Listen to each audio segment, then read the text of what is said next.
Wala nang maraming paligoy-ligoy pa, diretso sa punto na. Maiksi lang ang komentaryo, pero diretso sa punto. Maraming kuro-kuro, may tiwali, may totoo. Dito, sa Puntong Diretso tayo. Punto Diretso.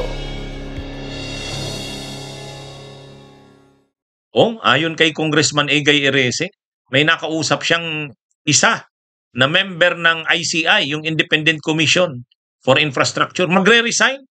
May magre-resign na ICI member. Ayon kay Congressman Egay Erese, mayroong magre-resign na miyembro ng Independent Commission for Infrastructure. Mga kabunyog, mga kababayan. Hindi niya pinangalanan kung sino, pero 3 lang naman ang members ng Independent Commission for Infrastructure eh. Yung chairman dito, si retired Associate Justice Andres Reyes Jr. Tapos si dating DPWH Secretary nung panahon ni Pinoy, Babe Singson. At saka yung dagaling sa SGV, yung CPA. Anong pangalan ba nun? Rosana Fajardo ba yun? Yun yung 3. Ay sigurado tayo, hindi yun si Andres Reyes. Kasi bakit naman magre-resign yun? Chairman yun. So 2 lang. Si Babes Fajardo, ay si Babe Singson, o kaya si Rosana Fajardo. Sabi kasi ni Egay Erese, ganito ang pagkakasabi niya. Ito yung balita sa Inquirer. Sabi niya, I spoke to a member of the ICI who is losing hope and will resign because of their lack of power, especially since our citizens will lose trust. Mungkahi ko po na magpasa tayo sa lalong madaling panahon ng isang batas na magpapalakas sa Independent Commission for Infrastructure, ICI, na itinatag ng ating Pangulo. Nakausap po ako isang miyembro ng ICI.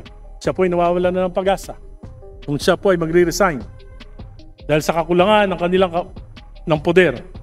Lalo pong mawawala na ng tiwala ang ating mga mamamayan. Sabi niya po that without contempt powers, we might as well just task the NBI and the Ombudsman to do the investigation. Hinihingi natin sa ating Pangulo na i-certify ito. At kung kinakailangan natin mag-special session, gawin po natin ito. Yan.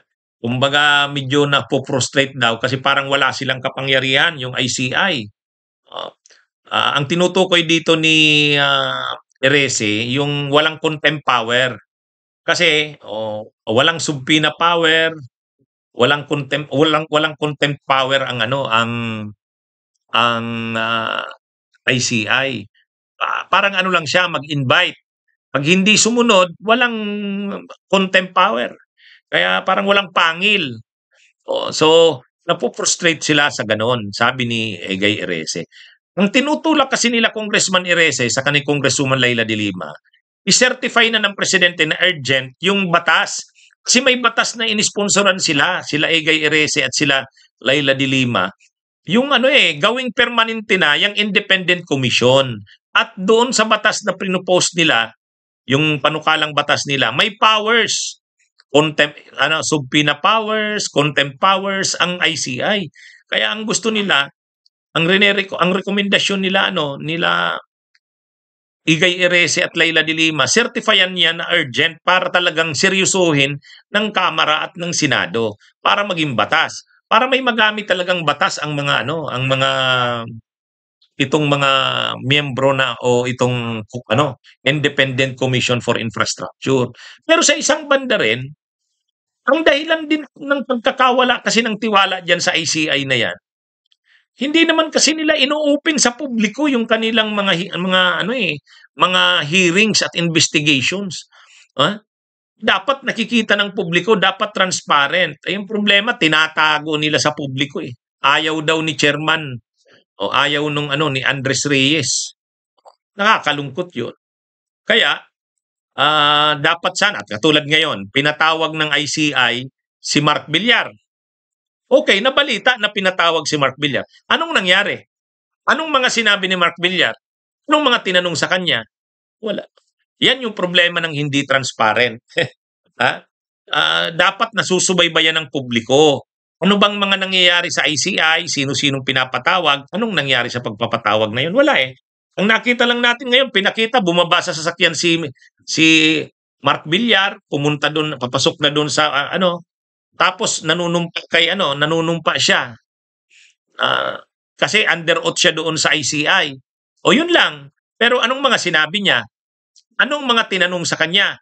Anong mga sinaklaw ng mga tanong sa kanya, mga issues na tinanong sa kanya? Wala. Ang nakakaalam lang yung ICI. Yun ang hindi maganda dito.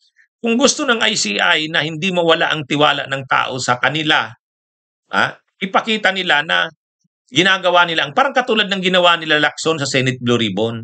Naka-live stream. Kino-cover ng live TV. Pagkatapos napapanood ng publiko. Kasi para sa mamamayang Pilipino, parang telenovela na yan. Sinusubaybayan talaga nila bawat nangyayari. Pero ang ginawa ng ICI, ayaw nila eh. Pinapanindigan talaga nung chairman ni Andres Reyes na hindi daw nila gagawing public yung mga pagdinig. Pangit. Kaya di sila na lang.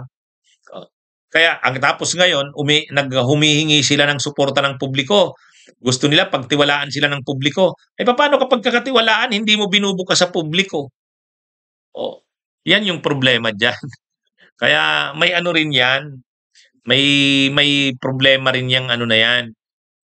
Ngayon, parang hindi nararamdaman yata ng membrong ito ng ICI na may power sila, suportado sila ng publiko, magre-resign na lang daw.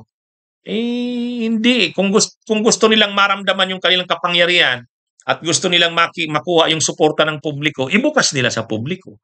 Ganun lang kasimple yun. Pero kung hindi nila ibubukas yan, wala yan.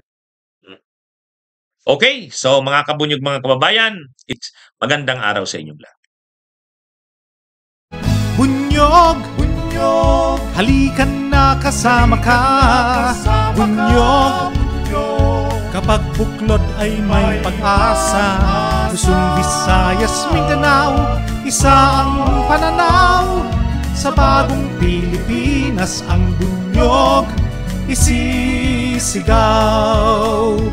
Bunyog, bunyog.